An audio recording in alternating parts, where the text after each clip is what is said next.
Please, okay, another yeah, thing. go ahead. So, yung camera habang naka-on, yung ba ay naka-record at nasa-save? In the moment na sinuot niya, sabi niya 12:30, yun ang pagsuot niya. So, yun pagpunta niya sa field. So, yun ay nagro-roll. Tama? Kasi naka-red eh. So, habang naka-red, nagre-record yun, naka-on yun. Tama? Saan na-store yun? Pag naka-live Yung lang data. po siya, Your Honor, hindi po siya. Kaya nga, 12:30, naka-live ba yun? Hindi. Naka-live siguro, Your Honor, pero hindi siya nagpindot ng record, kaya wala pong record sa bodycam namin, Sir Honor. Naka-live pero hindi mo pinindot ng record? Siya po ang Sandali lang, sir. Hindi mo pinindot record, pinindot mo. Ang ano lang sa amin, sir, ang binigay sa amin na naka-on lang po. Hindi mo pinindot. Hindi ko na po napindot, sir. Bakit hindi mo pinindot? Hindi ko naman po alam kung paano i-operate yung sir eh. So, sana naman. So, inisyuhan ka ng body-worn camera without instructions to how to use it.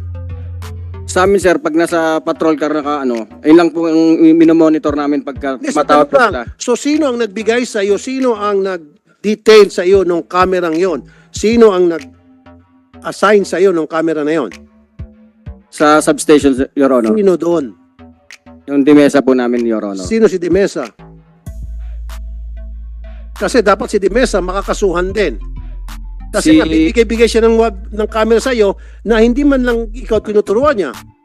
Maybe not from us, maybe from sa mga opisyal mo sa PNP, sa Kamkrame, kasi hindi ginawa yung tamang protocol na kapag nag-issue sa inyo ng camera, dapat tinuturuan kayo. Yung pala, ayon sa bibig mo, hindi ka tinuruan kasi hindi mo alam kung paano i-operate.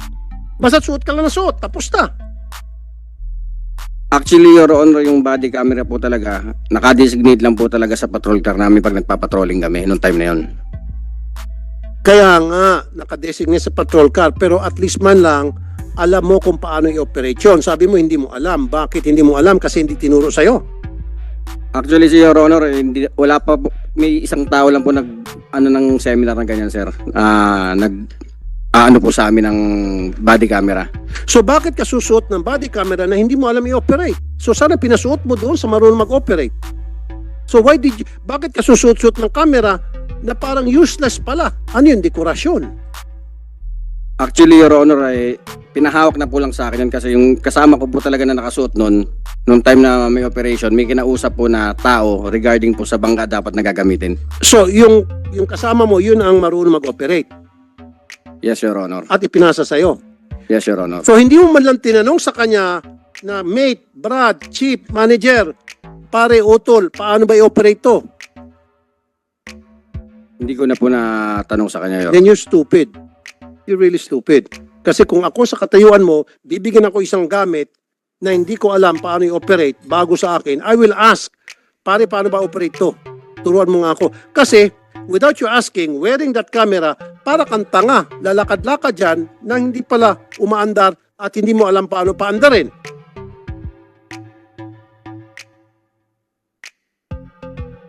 Ang sa akin lang po, Your Honor, kasi pagkasuot ko po yun, doon lang po kami nag-ano pagka nagla-live po yun. May pinipindot Hindi lang. nga. Kasi nga sabi mo, hindi ka marunong mag-operate at hindi tinuro sa'yo. Eh dapat ikaw nag-insist na magpaturo ka. Huwag yung suit-suit ka na. Eh malay mo, baka yung camera suit mo, yung pala bomba yun, sasabog yun after ilang minuto o after isang oras, etc. etc.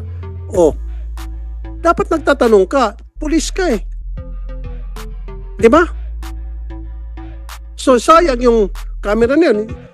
Sayang yung footage between 12:30 to 12:50. And I doubt this guy is lying through his teeth. Meron yun. Kasi yung 12:30 to 12:50, crucial yun, Mr. Chair. Kung ano yung laman noon. Kaya lang, nakorap na nila. Because, eto na nga, dahil alam nila na magkakaroon ng hearing, investigasyon tungkol dito. Dita, custodian, paano makurap yung recording? Kaya bang pakialaman ni Tagakay yung data na stored doon sa Sa pagkaalam ko po, Your Honor, hindi po. Hindi makurap. Hindi po, Your Honor. Ma-delete ba niya? Hindi. Hindi po, Your Honor. Sinong may hawak talaga dyan? Sinong pwedeng makialam dyan sa laman? Ako po, Your Honor. Ikaw. Yes po, Your Honor. So, ikaw ang pwede mag-delete. Yes po, Your Honor. Kaya mo i-delete? Kaya po, Your Honor. O, ngayon, dinelete mo? Hindi po, Your Honor. So, saan ang laman yun? Yung that time po, Your Honor, yung August 2 na yun po, wala po silang record po talaga, Your Honor. Pero nakasave po Kasi yung... kasi hindi nga naka-on. Yes po, Your Honor. Anong ikukustode mo na data kung hindi naka-on yung kanyang ang kanyang kamera? Ang Yes. problema mo, hawak ka ng body-worn camera, hindi ka pala marunong mag-operate. Makadagdag, Mr. Chair. Sabi nito, nandun na sa mobile yung camera at sinuot lang niya. So, ibig sabihin, all the while na nandun sa mobile yung camera na yon, hindi naka-on. Tama ba, Corporal Balubar? Hindi po naka-on yung record niya, Your Honor, pero yung live streaming niya naka-on po.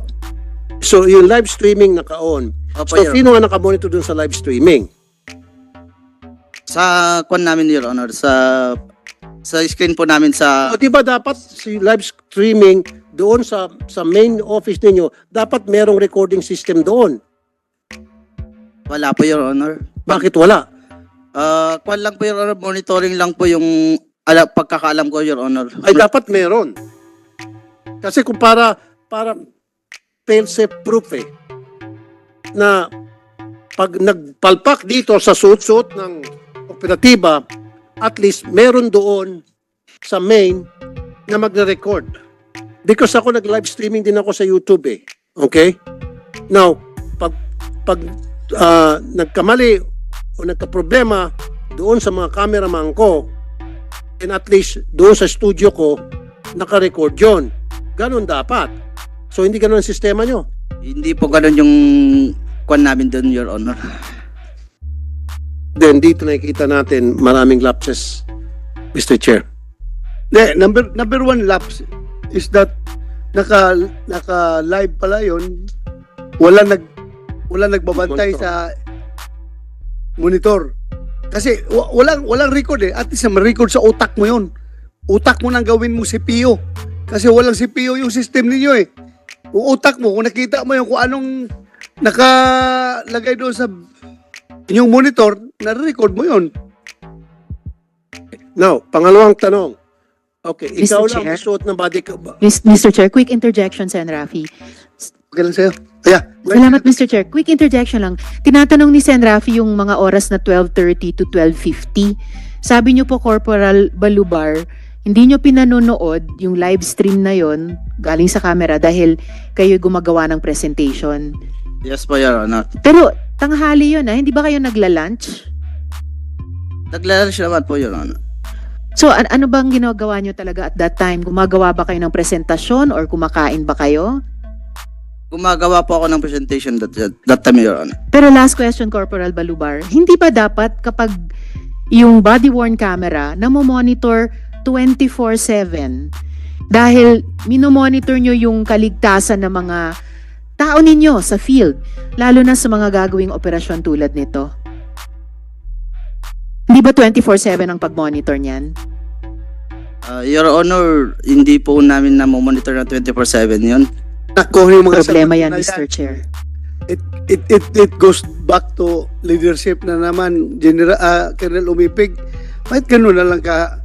Anong gamit ng body-worn camera system natin kung walang nagmumonitor?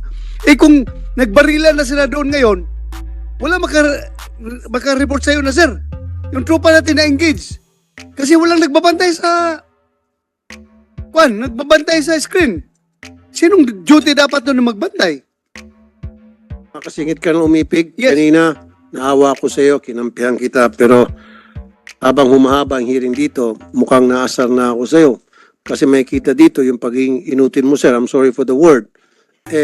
Isa lang pala ang camera na issue sa, sa stasyon para sa mga operatiba. Sa substation, Your Honor. Isa lang.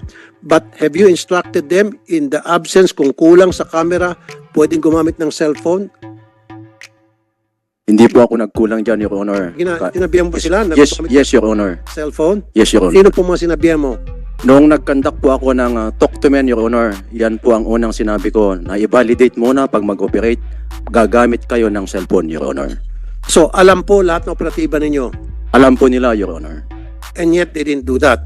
Yes, Your Honor. Isa lang ang gumamit ng camera, yung body-worn camera, pero useless kasi Yes, Your Honor. Pwede naman silang gumamit ng cellphone nila, Your Honor. Okay.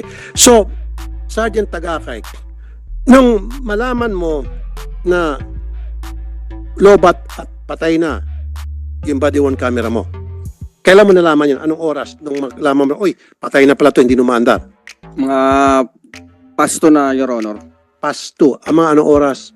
Around 2:10 to 15, Your Honor. 2:10. 2:10, lagyan natin. Anong oras na baril si Jimboy? Anong oras nagkabarilan? Okay, balikin ko kasi siyempre magsinungaling ka. Anong oras nagkabarilan? Mga pasto na, Your Honor. Pass 1. Okay, so nung napansin mo na hindi na umaandar yung iyong camera, paano mo nalaman nga pala hindi na umaandar? Nung chinik ko ulit na wala na pong ilaw yung... Wala nang ilaw. Apo. Okay, so nakita mo na disabled na yun. Yes, Your Honor. Di ba ang sunod na patakaran, gumamit ka ng cellphone para i-record yung mga kaganapan sa paligid after ng insidente. Kasama yon. That is for your protection and the protection of the people around. Nasa training mo yan. Tinuloy sa inyo ni Colonel Umipig. Ba't hindi mo ginawa? That time, Your Honor, nasa outer perimeter ako. Nag-ano na po kami ng mga tao na nag-uusyoso. Regardless kung auto perimeter, the more na kailangan mo gagamitin yung cellphone mo para i-record mo kung sino-sino dun sa mga tao ang nag-uusyoso, malay mo baka yung mga tao na yon ay pwedeng makagawa na hindi kanais-nais na baka ano niya yung mga ebidensya kasama sa training yun. You have to protect the evidence o pieces of evidence dyan sa area na inyong inoperate. Baka magalaw na mga nag-osyoso. Kaya nga the more na kailangan mo ng camera, sana nag-take over na yung cellphone camera mo. Wala ka bang cellphone camera? Meron po, Your Honor. Pero actually, Your Honor, nasa malayong lugar po kami, nasa kabilang side po kasi kami. Regardless, kahit na malayong lugar sa kabilang side ka, ikaw yung na-assign na magsuot ng body worn camera na hindi na umandar yung body worn camera, dapat ang susunod ay take over yung cellphone mo para tuloy-tuloy yung pag-record ng mga events. Tinuro sa yan ni Colonel Umipig. Actually, sir, hindi lang naman po kayo nag-iisang outer perimeter doon. Hindi lang po ako yung... Hindi nga kasi ikaw ang na-assign na sumuot ng body worn camera. Tama? Ikaw ang non-designate eh. Yung mga kasama mo wala eh. Zero. Ikaw lang bukod tangi. Right? And you know that. Yes, Your Honor. Oh, now, ipinagkatiwala sa iyo yung camera para i-record ang mga pangyayari.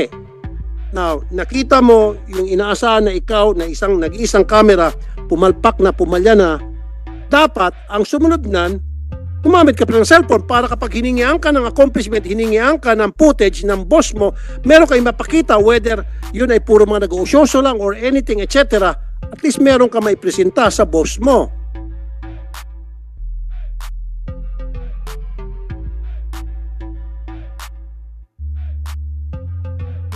Hindi ko na po na, Your Honor, dahil sa nangyari po. Hindi mo na alam nangyari dahil talagang sinadya mo na hindi mag-record. Hindi po, Your Honor. Hindi po ganun, Your Honor. Kasi kung ginawa mo po yung tama, siguro hindi tayo lahat, kung lahat kayo gumawa ng tama, hindi tayo nag-uusap dito ngayon. Marami kayong ginawang mga kapalpakan. Maraming mga lapses dito. At ikaw, Corporal Balubar, sabi nga ni Sen. Risa, tanghaling tapat. Anong ginagawa mo noon? Magawa pa ng presentation. Kanino ka gumagawa ng presentation? Yung ina-update ko po yung Patrol 1. Sinong ginagawa mo ng presentation? Patrol 101 namin. Yun. Patrol 101, sino-sino po yun? Ano po yun?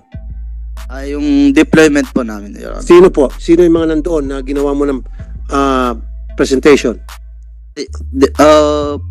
Deployment lang po yun ng mga substation po namin. Kaya nga, meron ka siyempre, sabi mo, presentation. Siyempre, pag gumawa ka ng presentation, ibig sabihin, meron kang pinipresentahan ng mga tao. Sino mga yon?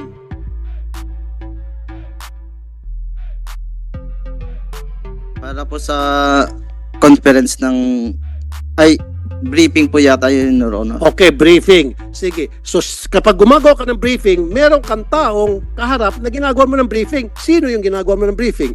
Noong 12:30, nasabi mo, hindi mo na monitor sa live streaming yung body worn camera ni Mr.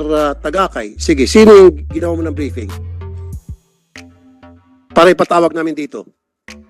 Yung Patrol 101 kasi, Your Honor, pinapasa po yan ng mga substation. Tapos kino-consolidate ko lang po. No, gumagawa ka ng presentation in writing o presentation verbally? PowerPoint po, Your Honor. PowerPoint. Okay, the more kung PowerPoint, edi meron kang kaharap na ginagawa mo ng PowerPoint. Tama.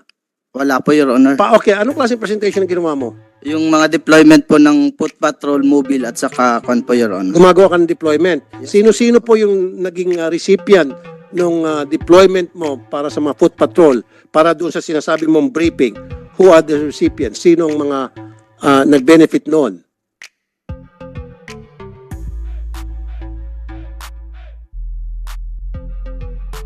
Dapat po yata, Your Honor, para sa turnover po yun nung kwan. Kaya nga, sabi mo, lumalayo ka, huling-huli ka na.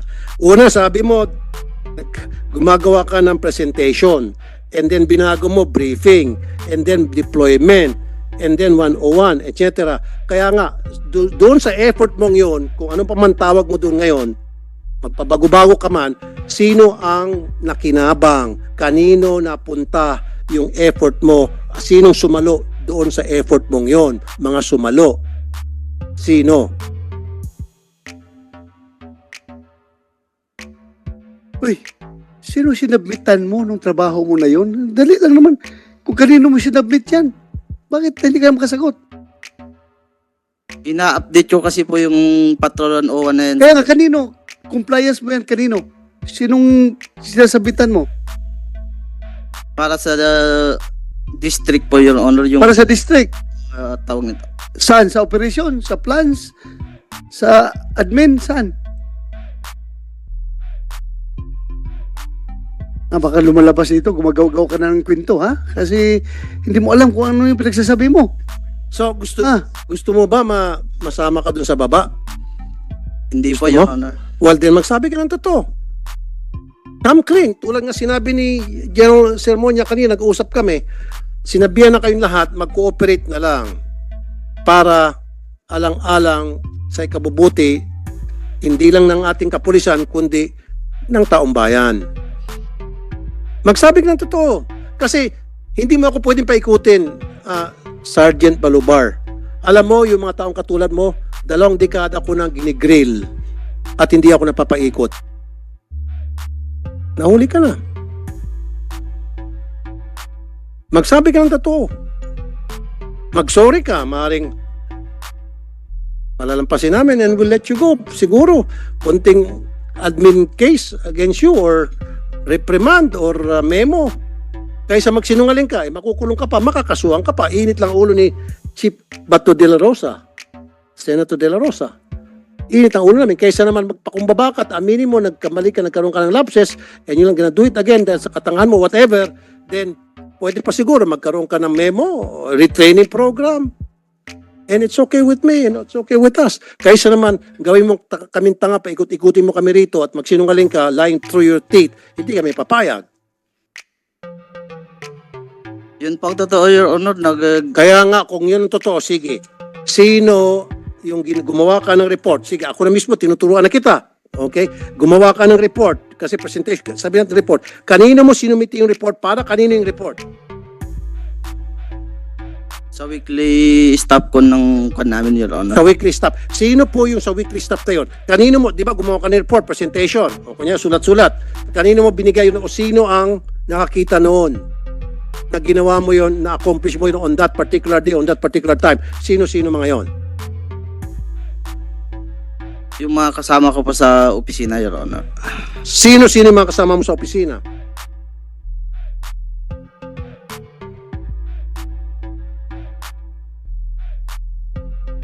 Na, wala ka na may sagot. Halata na masyado na nag-iimbento ka ng kwento. Sabihin mo lang, totoo. Ang dali lang magsabi na, sir, actually, sir, nag-CR ako noon. O actually, sir, lumayas ako sa stasyon noon, sir. Hindi ko minonitor. Aminin mo lang. Or, sir, talaga alam ko mayroong mangyayari hindi maganda. Kaya hindi ko minonitor. Baka mamaya makasama pa ako sa mga imbestigahan. Parang ganun ba? Baka umiiwas ka. Dahil alam mo, magkabakbakan ito. Magka-problema ito. Mayroong mangyayari hindi maganda. Kaya hindi ko minonitor. Or pwede sabihin, Chief, Sen ba to? Pinakiusapan kasi ako ni Tagakay, hindi ko siya matanggihan eh. Pwede, oh. May kaso ka pa rin, kaya lang, hindi ganun kabigat sa ngayon, Ano? matitiin ka lalo. Your Honor, ang totoo talaga niyan, hindi po namin minomonitor ng 24 hours talaga yun. Hindi, doon na tayo. No, bumabalik ka. Dito na tayo. Hindi mo ako masagot-sagot eh. Sabi mo, buti nga, na-open to ni Sen Riza na meron kang ginagawang presentation, kaya hindi mo monitor yung live streaming. Kaya tinatanong kita ngayon, dinidikdik na kita ngayon. From presentation to briefing hanggang sa sinasabi mo ay gumawa ka na yung Patrol 101 kung ano pa man yun. So, gumawa ka pang report. Tutulungan kita. Gumawa ka ng report at sino yung mga nakatanggap ng report na ginawa mo? Sino yung officer mo? Siyempre, pag gumawa ka ng report, meron kang pinagsusumitihan noon. Senator Rapi, if I may, inamin naman yan na sa totoo lang, hindi talaga na minomonitor yung live streaming. So, ibig sabihin, ginawa na niyang alibay yun na may ginagawa siya. Pero ang totoo talaga, hindi sila nagmumonitor. So, totoo ba ito, Umipig? Hindi nagmumonitor sa live streaming? Walang tao nagmumonitor? Hindi binabantayan ng... Supposed to be, Your Honor. Minomonitor nila dapat yan. At tinitingnan din naman namin kung naka-on o naka-off yung camera at tinatawagan lagi sila, Your Honor. So, Sen Bato, Senator, nakamonitor siya. Nakamonitor siya. And he knows what he's doing. Kaya lang, nagipagsabuatan siya sa kanila. I don't believe na hindi siya nakamonitor at that time kasi yung binigay niyang reason very flimsy. At yun, naipit siya. Hindi siya ready. Hindi niya napag-isipan yung ibibigay niyang sagot, nabulaga siya dun sa tanong ni Sen Risa. Halata naman talaga.